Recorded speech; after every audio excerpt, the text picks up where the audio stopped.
The world of online first-person shooters is a pretty intimidating place.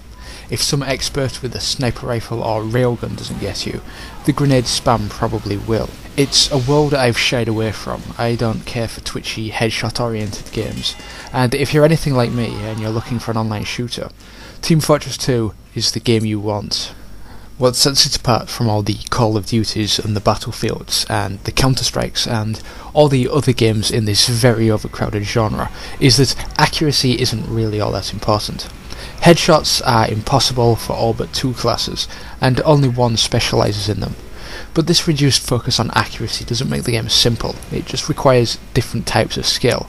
Types of skill people who don't care for twitchy games will definitely appreciate. I, for instance, mostly play it as the Heavy. The Heavy is a huge guy with a huge gun. His weapon deals more damage the closer the target is, making him most effective at close and medium range, and his weapon's cone of fire is so large that you don't really need to aim at all, you just point in the general direction of the target and hold the shoot button. But this doesn't mean the Heavy takes no skill to play.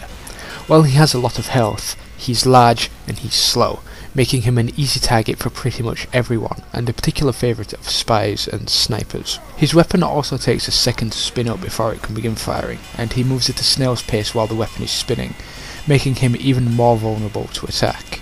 This means that while he has a very low accuracy requirement, a Heavy has to be especially aware of what's going on around him, and he needs to be particularly good at anticipating where and when enemies will attack, so he can safely get as close to them as possible, and be ready to return fire when they appear.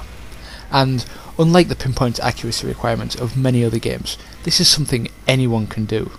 It'll take you dozens or perhaps even hundreds of hours to learn everything you need to learn to master TF2, but you can jump into a game and start getting kills right away, which is certainly not the case with games that require extreme accuracy, unless that's a talent you possess.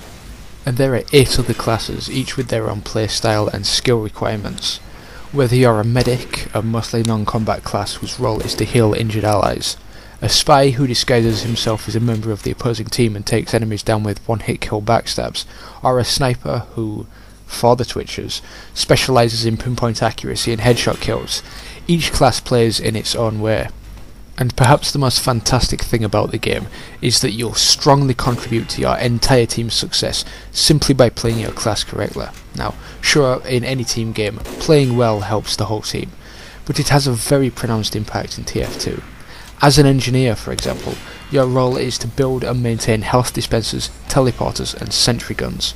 Simply by keeping these buildings functioning, you're playing a vital role by providing strong points of defence in key locations, and by providing rally points from which your teammates can stage attacks or hunker down to defend.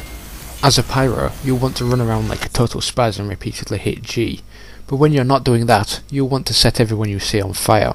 Pyros are the anti-spy class, as the spy's invisibility cloak and disguise are useless when they're on fire. Just one good spy can cripple a team by taking down an engineer's buildings, or by harassing enemy snipers, but one pyro can easily force the spy to go after less desirable, harder to kill targets, with strategic use of his flamethrower around vulnerable locations. And the absence of any spies, thanks to the pyro, will make your team's snipers a lot more comfortable. They're able to easily take down slower enemies like heavies and soldiers, and more importantly, keep the enemy's snipers engaged, something they wouldn't do half as well if they were being harassed by spies, which in turn will help protect your own team's players. There's a very strong synergism between the classes. Everyone relies on everyone else. In this sense, Team Fortress 2 is a lot like a sport. By performing your class role correctly, which comes naturally thanks to the impeccable design, you'll be contributing to your team's effort in a substantial way. Even if you're only interested in your own kill-death ratio, do what your class is meant to do, and you'll be helping the team in a more meaningful way than that's seen in other shooters, even class-based shooters like Battlefield. And this has an additional added benefit for new or bad players. If you're on a good team, it doesn't really matter how good you are, you're guaranteed to do well simply by riding your team's coattails. Similarly, if you're a fantastic player, but you're on a pretty hopeless team, you probably won't be able to make much of a difference. Compare that to a twitchy game. A bad player on a good team will still be killed a bunch by enemies, while just one fantastic player on an otherwise bad team can pretty much carry the entire game for them. TF2 is not about individual players, it's about the team. Valve has hit the sweet spot of enabling bad players to compete while also maintaining a very high skill cap for experts with pinpoint accuracy, which is something I have never seen accomplished in any other game. And it's this focus on enabling players, on letting them have fun, that defines the entire game. For instance, the game keeps very detailed statistics: kills, assists, destructions of buildings, captures of control points or intelligence, headshots, backstabs, health healed. It's very expansive, and whenever you die, if you come close to or beat a previous record, the game tells you. So if you're not so good at the game, maybe you're not doing so well. But the game tracks your stats and lets you know when you're improving, which is validating for beginner players and satisfying for experts as personal records become increasingly harder to beat. I just mentioned assists. Those are kill assists. Have you ever seriously injured someone only to have a teammate swoop in and take the kill from you? It's pretty annoying. In Team Fortress 2, every kill can have one assister, so even if someone swoops in and takes the kill, you still get something out of it. It won't guarantee you get an assist every time you contribute to a kill if several players are involved, but it's a big help and a great addition. Some classes, like the medic, or depending on how they choose to play, the heavy or pyro, actually specialise in getting assists rather than getting kills. And by how they choose to play, I mean what weapons they use. This isn't an out-of-the-box feature, but over the months, Valve has updated every class but one, that update is still forthcoming, with a new set of weapons, either direct upgrades to a previous weapon, or alternatives that offer different styles of play. The Heavy, for instance, has his main gun replaced with a gun that does reduced damage, but every successful bullet hit significantly reduces the target's movement speed.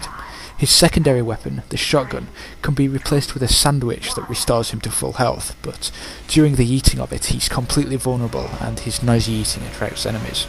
And of course, having the sandwich in the first place means doing without a secondary weapon. This gives him a variety of playstyles. And this content, which doesn't just include new weapons, but also new maps, game modes, and if you care for that sort of thing, achievements and hats, adds up to a couple of expansions worth of content, and yet it's all been given absolutely free. Team Fortress 2 was worth full price at release, yet it was bundled with Episode 2 and Portal, and then an enormous amount of extra content. Weapons, maps, game modes, hats, has all been added for nothing. Valve's dedication to providing the best possible game, and without milking it for a single penny, is truly exceptional. They've gone far above and beyond the call of duty. I suppose I should talk about these game modes. TF2 is an objective-based game. There's Capture the Flag, which most people should be familiar with. There's a Control Territory game mode, which is similar to Battlefield, both in attack versus defense and attack versus attack variants.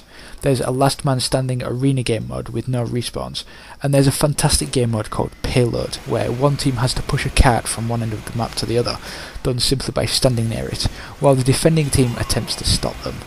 TF2 is a very diverse mixture of traditional, decades-old game modes and innovative, new game modes. Each map is designed for a specific game mode.